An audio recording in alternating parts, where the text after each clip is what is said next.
36 गोबरा एलोएस commander भूमिका उर्फ गीता उर्फ लता उर्फ सोमारी उम्र 37 वर्ष निवासी पुसनार थाना कुंगालुर जिला बीजापुर ने आज दिनांक 6/01/2026 को पुलिस अधीक्षक धमत्री सूरज सिंह परिहार तथा अतिरिक्त पुलिस अधीक्षक श्री शैलेंद्र कुमार पांडेय के समक्ष आत्मसमर्पण किया। माओवादी संगठन में लंबे समय तक रहने के दौरान दाम्पत्य एवं पारिवारिक जीवन से वंचित रहने, भेदभावपूर्ण व्यवहार तथा संगठन की विचारधारा से निराशन में यह आत्मसमर्पण संपन्न कराया गया है। भूमिका उर्फ गीता वर्ष 2005 से माओवादी संगठन में सक्रिय रही। 2023 तक सीनापाली एरिया कमेटी में एसीएम तथा सितंबर 2023 में गोबरा एलोएस कमांडर के रूप में कार्यरत रही। वर्तमान में संगठन में सदस्यों की संख्या कम होने के कारण वह नगरी एवं सीतांदी एरिया कमेटी के साथ संयुक्त रूप से सक्रिय थी। भूमिका उर्फ गीता कई नक्सली घटनाओं में शामिल रही है, जो निम्न है। वर्ष 2010 ओडिशा के पड़कीपाली जिला महासमुंद में हुई मुठभेड़ में 8 नक्सली मारे गए। इस दौरान एक ग्रामीण की मृत्यु हो गई रही, जिसमें कोई नुकसान नहीं हुआ। इसी वर्ष नुआपाड़ा ओडिशा के पोतेलपाड़ा जंगल में हुई एक अन्य मुठभेड़ में भी शामिल रही, जिसमें किसी प्रकार की जनहानि नहीं हुई। जिला बीजापुर के तिमेनार जंगल में घर लौटते समय हुई मुठभेड़ में शामिल रही, जिसमें 8 नक्सली मारे गए। वर्ष 2023 गरियाबंद के ताराझार जंगल में हुई मुठभेड़ में शामिल रही, जिसमें कोई नुकसान नहीं हुआ। वर्ष 2024 धमत्री के एकावरी जंगल में हुई मुठभेड़ में शामिल रही, जिसमें किसी प्रकार की जनहानि नहीं हुई।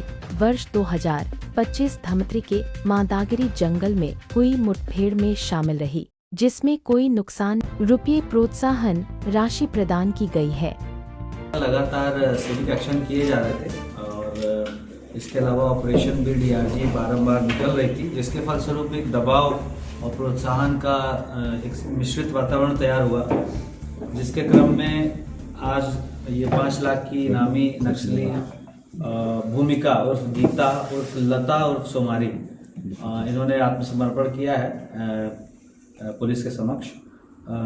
ये नगरी एरिया कमेटी सदस्य के रूप में कार्यरत थी और गोबरा एलोएस कमांडर भी रही है। तो इसके अतिरिक्त शासन की जो पॉलिसी है आत्मसमर्पण नीति, उसके बहुत सारे जो प्रावधान हैं उनसे प्रभावित हुए लोग। सिविक एक्शन में लगातार पम्फलेट, बैनर, पोस्टर इत्यादि लगाए जा रहे थे और उससे भी प्रभावित हुई। प्लस नक्सली संगठन में जो विभिन्न तरह के भेदभाव रहते हैं, विभिन्न तरह की जो मानवाधिकार से वंचित रहना पड़ता है और वहाँ की जो बर्बरतापूर्ण जो कई सारी कंडीशन रहती हैं, उससे क्षुब्ध होकर के, उससे मोहभंग होकर के भी इसने आत्मसमर्पण किया है और मुख्य धारा में जुड़ने का निर्णय लिया है।